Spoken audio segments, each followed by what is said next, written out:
back. I'm going to actually switch the audio on fully now. Probably going to have to turn myself up in editing, but anyway. So we're now ready to go. I'm actually, well, actually, as I say, both engines are started. We've just turned around because we obviously didn't have an effective start crew today, so not much we could do on that front, so I just had cheated a little bit. So we're just going to taxi off. Now, obviously I'm flying this offline, but I'm just going to cut the audio because I want to talk a little bit. But I recently, on a number of Facebook pages / forums, I saw somebody ask, what add-ons do I need to VATSIM? Now I VATSIM quite a lot. I'm not as experienced as a lot of people I know out there really are, don't get me wrong. But I just thought I can answer that question because I can. I'm just going to check my... Actually, before I do, I'm going to check where I am. Is that 26 left over there?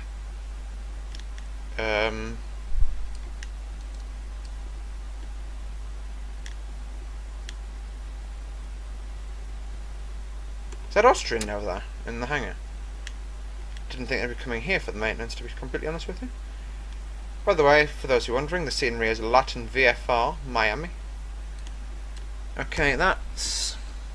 I'm just going to stop here, because this is where we'd have to start talking to ground, I believe. So I'm looking for November 13. Alright, I know I am at point 1, near Central Base. I just need to take a left, right, well, hang on, left, then right, I believe. Well, that's actually the runway there, so I'm just going to move over towards it. Anyway, add-ons you need for VATSIM. Technically, default FSX, default everything. Practically, I would recommend, my signs are on, I put them on myself, I'm going to look at that in a minute. I would recommend you have a decent level of aircraft, knowledge of your aircraft. I think that's even in the manual, that you know how to fly your aircraft before you put yourself into a situation where you have to start listening to what somebody else is telling you to do. I'm just going to stop the aircraft, there we go. Okay, anyway, before you... Seatbelt sign was on. AP bleed comes off, engine bleed comes off. The aircraft should configure itself, I think. Anyway, also I would recommend you have an aircraft with one of these. FMC, that's programmable. That's not CLS. CLS allows you to look at your flight plan and potentially amend it. That's not good enough. Here I can program SIDS and stars and all that good stuff. That's the kind of level I would recommend you have. And I would also recommend you had GSX, because that tends to screw the pushbacks up a lot less than default FSX. And there is nothing worse than pushing back into someone. I had one of those really paranoid moments that I was rolling that. And takeoff config tests down here. Okay, so anyway, that's it from quick transponder code change. Transponder to on. Okay, anyway folks, so that's just kind of my take on what you need to VATSIM. And obviously a decent mic and a decent knowledge of what you are doing.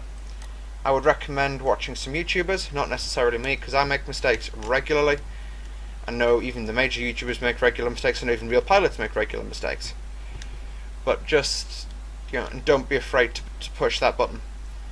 Because I was absolutely I did VATSIM once, screwed it up, and was petrified of doing it again, decided I was never going to do it again. Then one night I parked myself over on the far side at Prague in a Vigilant. Just said I'm just going to listen. Texted the controller saying I'm just going to listen to the goings on. Please ignore me, basically. Brakes, hello. Okay, let's just go. And then went YOLO, and then loved it, basically. Okay, let's go. Let's get lined up properly. I'll just talk a bit more once I get airborne. Airspeed live.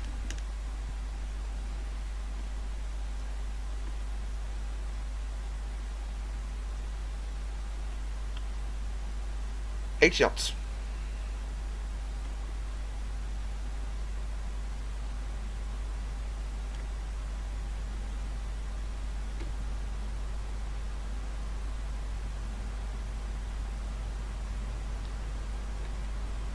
V1, rotate.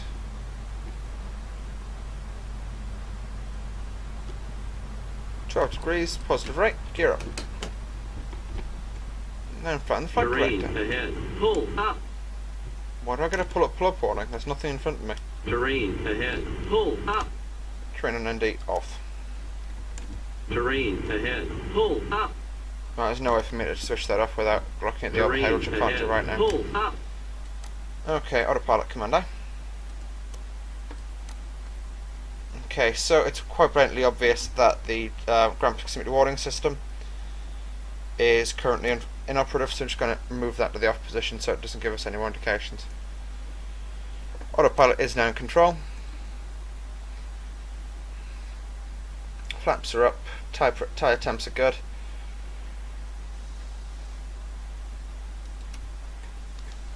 .160 knots climb speed just gives us a little bit more of a margin.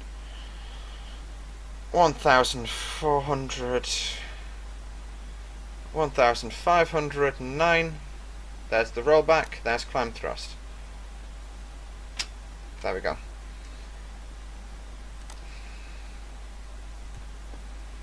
And just stick that in there. And the nose is just going to gently nose overloading us accelerate. Anyway, guys, but as I said, I just recommend you have a decent knowledge of VATSIM in general. My strobe should have gone on. There we go. Just have decent knowledge of VATSIM in general and you can do this sort of stuff no problem.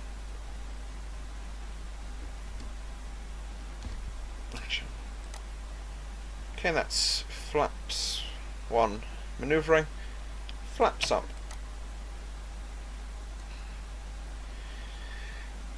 That's green dots, that's min selectable speed. Okay, apparently that was flaps 2 manoeuvring. Oh well. No big deal, the aircraft didn't fall out of the sky. Anyway, that's just it on that. My opinion on that matter. This is obviously an offline flight. I did look at VATSIM, doing this on VATSIM, sorry. But I would have had one controller about midway through the flight, so it really wasn't worth it. Sorry to that controller, but it just was not worth me putting myself out like that. Okay. Surprised that the aircraft actually climbing this slowly. It usually goes like absolute bat out of hell. I suppose it is weighing currently 70 tons, roughly, but still. Anyway, folks, I'm going to wait till we get to about 10,000 and then I'm going to end up cutting the video, because there's not really much more for me to do. And we'll also arm the auto throttle. That should have been armed. That's embarrassing. There's downtown Miami. If you just look out the left window, there's Miami. Also, I've just before I went to do this flight, after I did the flight planning, Calgary's currently knee deep in snow. I'm also going to get rid of VKZ VOR. There's no point having it in this leg. Return. I know what I want to do. I just want to get rid of clear VKZ and get rid of that discontinuity. Uh-oh. Here's problem. There we go. Done. It's like 6 PM local time now when I'm taking off. So we'll be down in probably be dusk coming into Toronto. Now I am using Flight Tampers Toronto for those of you wondering. I'm also going to take that off because that's just killing my FPS right now. All damn jitters. We'll move ourselves up to a 20-mile range. So we are climbing now quite decently. When we get through 10,000, landing lights come off, seatbelt signs. Actually, it's pretty smooth night, so seatbelt signs can come off now. But they'll remain automatic. And that's just to ensure that if we go back into bumps, they'll come on automatically. No smoking can go to automatic as well, because that just clears it off my screen, and it leaves no smoking signs on. And I can disarm the ground spoiler. 2200 should be Oscar. Hey, I'll leave that. I'm give up on that. KFLL on the left. COP is the Opaloka executive port, near about just north of that's 10,000, and just north of Miami. If you're rich and famous, that's where you fly to. If you can afford your own aeroplane, that's where you fly to. If you're like me and you can't afford your own aeroplane, you fly to Miami. If you can't afford to fly to Miami, I'm very sorry, sir. 333 knots climb speed. Devilish number that. half devilish. Anyway, folks, so I'm going to probably end up chopping the video about here because there isn't much more for me to show. It's just going to be a pretty straight out climb until we get up to, up north, just north of Washington. And then I'll probably bring us back in there. Don't know what the autopilot thinks it's doing. I'm an F-16, really? No, you're not. Anyway, whoa, that was a bit of a bump. Okay, folks, before that gets any worse, I'm going to cut the video here, and I'll see you all approaching Washington. Bye-bye.